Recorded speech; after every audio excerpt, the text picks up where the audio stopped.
All right. So what type of content specifically? Like, so anybody that's been watching the show, they know for a long period of time that there's specific types of content. I can make content, right? Yeah. But if there's, I don't know how many pieces per day of content there are online, but it's got to be millions. We can look at that stat afterwards. But of those millions of pieces of content, there's certain types that make you stop and pay attention. So what types of content have you seen from the artists that you break? Like which ones go the most viral? I would say that's what we would call trends, right?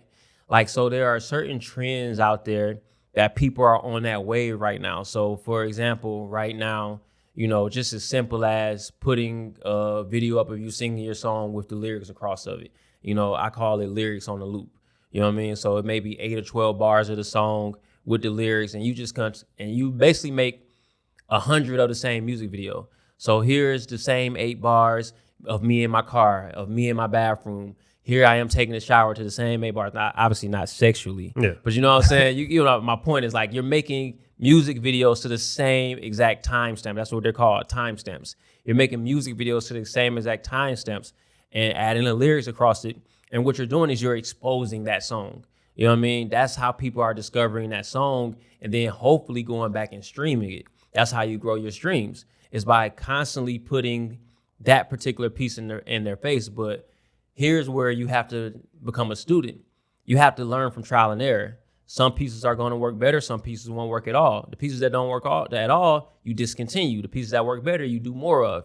And you're literally building an audience. Testing. Which creatives are going to work best. Yeah, but while you're doing that testing, you're building an audience at the same time. And so that's how you begin to get discovered. And the one thing that you have to know is, like you said, there's 1 million plus pieces of content out there. The beauty of the internet is you're only trying to attract your audience. People may not like me because my head is bald. People may not like me because of my accent. That's fine.